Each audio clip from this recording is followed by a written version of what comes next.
Pois é, vamos com Magna Santana gerar informação com uma entrevista muito importante aqui para o Jornal da Fã. É com você, Magna, são exatamente 7h42. 7h42, Lari, de volta agora para a gente falar, né, de um tema muito delicado, muito preocupante, que precisa do envolvimento de toda a sociedade. Estou aqui no DAGV, estou aqui no gabinete da delegada Josefa Valéria Nascimento, ela é delegada de proteção à criança e menor, criança, adolescente, vítima. Então, nós vamos falar sobre os desafios da internet. Hoje está sendo chamado de desafios da internet. Esse assunto tem tomado conta, né, da imprensa nesses últimos dias, né, com mais força depois que uma criança de apenas 8 aninhos, a Sara Raíssa, lá no Distrito Federal, né, morreu vítima de um desses desafios, o desafio do desodorante. Vocês vão entender isso mais ou menos daqui a pouquinho aqui com a entrevista. Segundo dados, né, que a gente tem, em 11 anos, ao menos 56 crianças, 56 crianças morreram ou ficaram feridas em desafios da internet. E esse caso que chamou a atenção, a gente aborda a partir de agora o que pode ser feito, né? Que orientação pode ser passada aos pais, aos responsáveis, porque, como eu disse, esse é um assunto que envolve toda a sociedade. E, doutora, muito obrigada, doutora Josefa, por nos receber aqui em seu gabinete para a gente falar sobre esse assunto, né, esclarecer um pouco esse tipo de coisa que vem chamando a atenção, mas não é tão recente assim. Bom dia. Bom dia, Magna. Bom dia a todos os ouvintes da FM. Realmente é uma situação bem preocupante. A gente precisa realmente desse alerta, né? Porque são casos corriqueiros, né? Esse caso da Raíssa deu em homicídio, né? Deu em morte, infelizmente. Mas a gente tem aqui na delegacia casos vários de incitação à mutilação, né? Em que as vítimas, elas participam desses desafios, ou então elas são manipuladas ou obrigadas, né, a se automutilar, né, por conta de pessoas que conhecem na internet, que conhecem redes sociais, em plataformas, muitas vezes que a gente nem tem conhecimento, que às vezes é a primeira vez que às vezes eu ouço falar aqui quando chega, né, mas que os jovens, eles têm conhecimento primeiro que os adultos, né? Eles ficam muito tempo na internet, então tem outras plataformas que a gente Discord, Kawaii, TikTok, então são plataformas que não necessariamente deveriam ter acesso, né, às crianças. Infelizmente eles têm acesso e ficam cada vez mais tempo com uso irrestrito, né? E a partir daí é que gera esses crimes, né?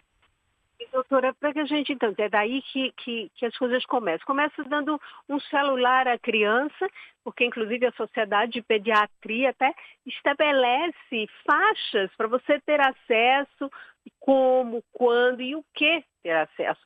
Mas enfim, começa dando um celular à criança. E como aqui antes conversamos em off, nesse sentido, a criança começa, ela sabe muitas vezes mexer muito mais que os pais.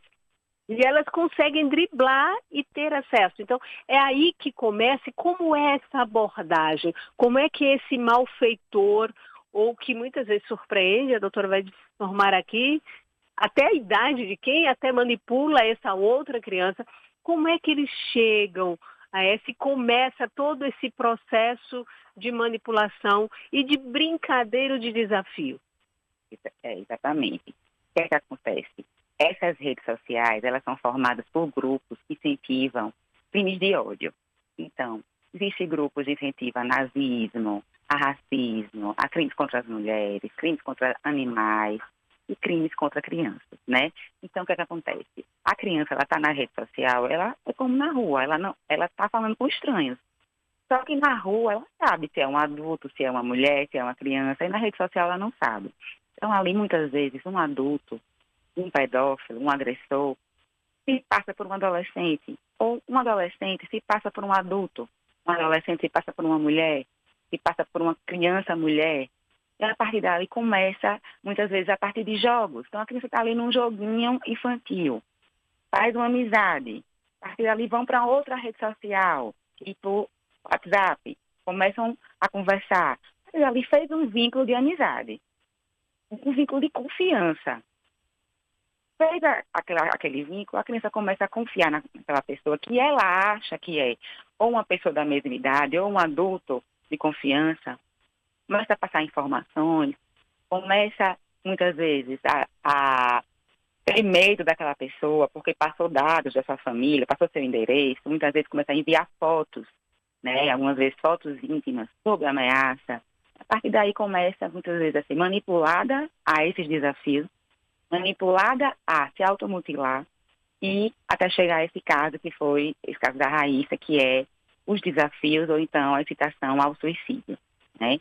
Nesse caso, a gente teve, até citar como exemplo, uma operação no Rio de Janeiro, né, que prendeu, desarticulou uma organização criminosa que atuava no Discord, né, que é uma dessas redes sociais que não tem moderação, né, e esse grupo tinha 2 adultos, foram presos 2 adultos, mas foram apreendidos 7 adolescentes. Então, para a gente ver que muitos pais ficam tranquilos porque seus filhos estão em casa. Meu filho eu estou despreocupado porque meu filho está em casa no quarto dele, está fora de qualquer perigo. Quando, na verdade, a internet se tornou hoje a nova rua, né? Porque o que tem na rua, perigo de assalto, perigo de estupro, perigo de assassinato, tem também na internet. Então, a preocupação que os pais devem ter com a rua, que a gente tinha antigamente, tem que ter também com a internet. Então, a própria rede social, né? Então, eu vou dar um exemplo. O Instagram, TikTok, eles têm as suas normas. Então, assim, o Instagram, para o adolescente, criança não pode ter Instagram. Então, o Instagram, ele vive do lucro. Mas ele mesmo diz nas suas normas. Para ter um Instagram, tem que ter a partir de 13 anos. Então, como é que uma criança de 8 anos tem Instagram? Porque os pais, provavelmente, foi que fizeram o Instagram para ela, burlaram, né, falsificaram a idade daquela criança e providenciaram a rede social para ela. Então, é uma responsabilidade dos pais, na verdade, né? Então, assim, um TikTok, o WhatsApp. O WhatsApp é dos termos legais do WhatsApp que uma pessoa, para ter o WhatsApp, tem que ter, no mínimo, 16 anos. Então, a gente vê hoje crianças e adolescentes se comunicando através do WhatsApp. Como conseguiram? Burlando também os termos legais, né? Então, assim, o que fazer para diminuir, né, esse risco? Porque também a gente não pode ser hipócrita e dizer, não vou dar um telefone para o meu filho porque eu vou alijar ele de qualquer risco de rede social. Porque a rede social também tem os lados positivos, né? Porque a internet tem um lado positivo e é um caminho sem volta, né? E o que fazer hoje? Então, a gente tem que fazer o seguinte, o controle, né? A gente sabe que os adolescentes têm muito mais facilidade e vão descobrir como acessar esse mundo que é a internet muito mais facilidade do que os adultos, porque eles já nasceram nesse mundo, né? E a pandemia que teve facilitou muito, porque eles foram obrigados a estudar, a fazer pesquisa através da internet. Então, eles realmente têm outra visão do que nós. Então, o que fazer? Então, o adulto, o responsável por aquele criança e aquele adolescente tem que impor regras, né? Então, a primeira regra é de tempo, né?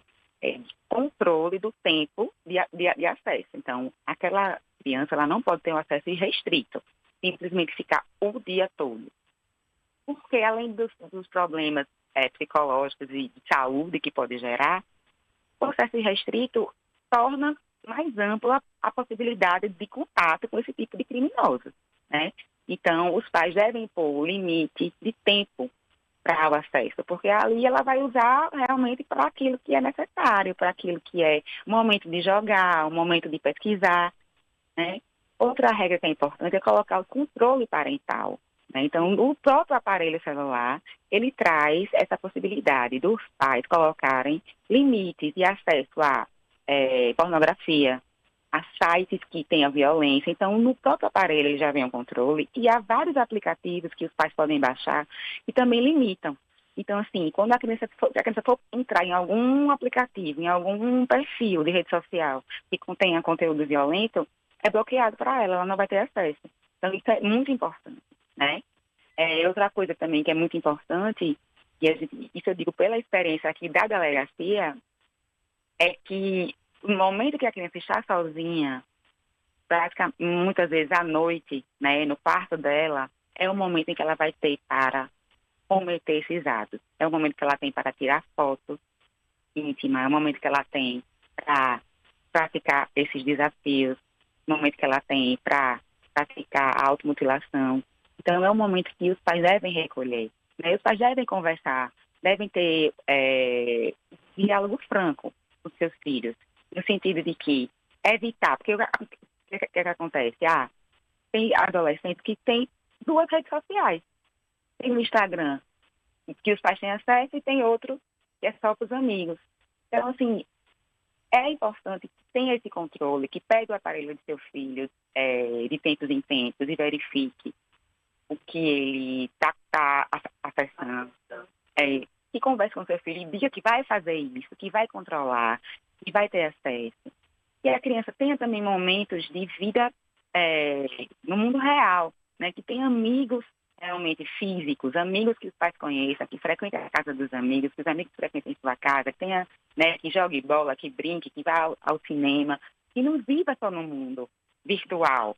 Porque às vezes a gente é mais cômodo para o pai, para a mãe dizer, meu filho está seguro porque está dentro do quarto.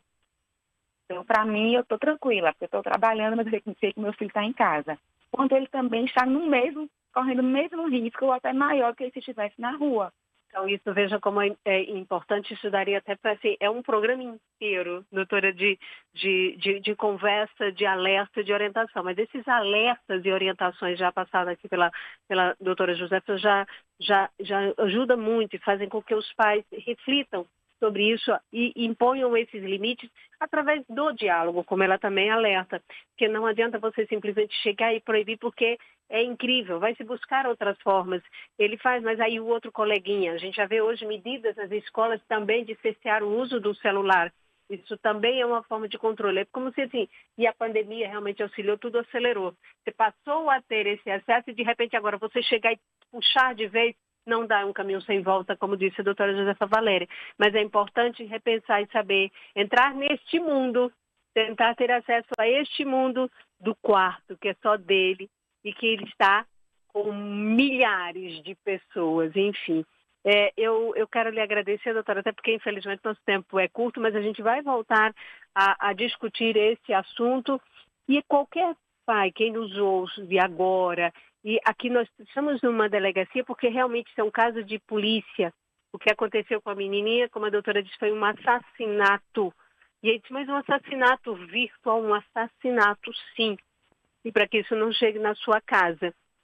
A delegacia pode ser aqui um apoio, qualquer coisa estranha. Se os pais não conseguirem, de repente, ter acesso, podem buscar a delegacia. O que eles podem fazer, doutora? Com certeza, Magna. A delegacia, se por acaso não for conseguir evitar, né, que aconteça, então, no momento que o pai acessa o celular do seu filho e vê, né, diálogos que ele acha estranho, né, fotos que ele acha estranho, ou que percebe que aconteceu realmente alguma coisa com o seu filho, pode sim. Traga o aparelho do seu filho para a delegacia. Nós vamos fazer a investigação, vamos identificar, né, esses autores pedófilos ou esses incitadores desse discurso de ódio, desses crimes, e vamos levar a responsabilização à justiça. Coisa boa, viu? Então é bom saber que você tenha. DAGV fica aqui na Rua Estância, né, com a Rua Itabaiana. Então aqui é um local onde o pai pode vir, a mãe, pedir ajuda, porque salva teu filho antes que o pior aconteça. Porque, infelizmente, né, internet não é terra sem lei. Né? Se fecha o cerco, mas a gente precisa desse apoio. Doutora, muito obrigada, parabéns pelo seu trabalho, o trabalho aqui da equipe. Vocês vão ver, numa outra oportunidade, até as informações de casos que chegam aqui que a gente assim nem imagina. Mas numa próxima entrevista a gente vai continuar falando sobre esse assunto. Muitíssimo obrigada. Eu que agradeço pela exposição, parabéns pelo trabalho de vocês também, todos da FAM. Obrigada, então. Pois é, Lara e João, esse é um assunto que rende, a gente vai continuar rendendo, sim, ouvindo outras autoridades sobre esse assunto aqui tão importante de utilidade pública. A gente precisa cuidar das nossas crianças e adolescentes. Os pais fiquem atentos ao que está acontecendo dentro de casa. Esse ambiente, infelizmente, não é mais seguro. É com vocês.